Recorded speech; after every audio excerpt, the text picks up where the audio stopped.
WPL এর আসন্ন নিলামে বাংলাদেশের 3 টাইগার্স। তারা হলো মারফা, স্বর্ণা আর রাবেয়া। এরা হয়ে গেছেন একবারে হট কেক।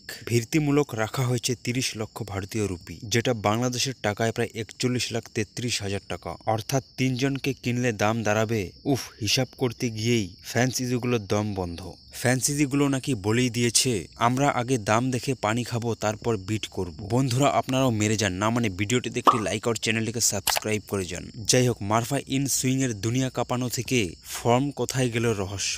নারী বিশ্বকাপের প্রথম ম্যাচে মারফা ইন সুইং এর বোল্ট হয়ে গেলেন ওপেনার। এমনকি ক্রিকেট বিশ্ব চমকে উঠে বলল, এটা কি হলো, এটা তো মালিঙ্গার উত্তরসূরি। মালিঙ্গা নিজে নাকি এই রিপ্লাই দেখে ভাবছিলেন, হায় হায়, এটা কি আমার চেয়েও ভালো হয়ে গেল নাকি। তবে ফর্মটা শেষ দিকে একটু লুকোচুরি খেলেছে। 6 ম্যাচে 6 উইকেট, খারাপ না। কিন্তু মারফা ভাবছেন, আরেকটা ম্যাচ পেলে হয়তো উইকেটগুলো আমাকে খুঁজে বের করত। স্বর্ণা স্পিন সুপারস্টার প্লাস 34 বলে 50। দর্শকরা অবাক আর বোলাররা আতঙ্ক। স্পিনারদের এই বিশ্বকাপে ছিল ভয়ঙ্কর আধিপত্য। স্বর্ণা 7 ম্যাচে 116 রান করলেন, সঙ্গে 6 উইকেটে। অলরাউন্ডার বললেও কম বলা হয়। তবে 34 বলে হাফ সেঞ্চুরি দেখে কমেন্টরা অর্ধেক গলায় বললেন, এটা তো এবারে দ্রুততম 50। আমরা কি ভুল ম্যাচ দেখে ফেললাম। রাবেয়া লেগ স্পিন ম্যাজিক, 7 ম্যাচে 7 উইকেট, সঙ্গে 87 রান। রাবেয়া নাকি চিন্তায় আছেন, ব্যাটিং আর বোলিং দুটোই করলে নিলামে কি দুবার দাম পাওয়া যায়। নিলাম হুলস্থুল, 227 জনের নাম নিয়েছে, পাবেন মাত্র 73 জন। এই নিলামটা যেন ক্রিকেটারদের রিয়েলিটি শো। 227 জন নিরক্ষিত,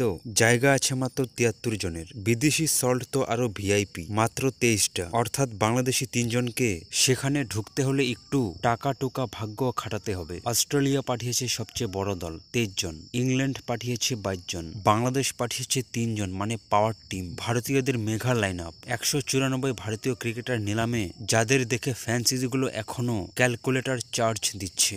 এর মধ্যে মাত্র 52 জনের আন্তর্জাতিক অভিষেক হয়েছে। আর মেঘা ক্যাটাগরিতে আছে 8 তারকা, যাদের নাম হলো দীপ্তি রেণুকা, সেফি ডিভাইন, সেফি এক্সট্রন, হিলি, মেঘ নেলিং, অ্যামোলিয়া কের ও লরা উলভাট। রেণুকার ভিত্তিমূলক 40 লাখ, উলভাটের 30 লাখ, বাকিদের 50 লাখ। অর্থাৎ তাদের দামগুলো নিলাম ঘরের চেয়ারগুলোও কাঁপছে। যাই হোক, শেষ কথা বলি, নিলামের দিন যদি মারফা, স্বর্ণা ও রাবেয়া কে নিয়ে বিট যুদ্ধ লাগে, তাতে অবাক হবেন না। হয়তো কেউ বলেই ফেলবে, 30 লাখ থেকে শুরু হলো বিক্রি টাইগার স্টাইলে।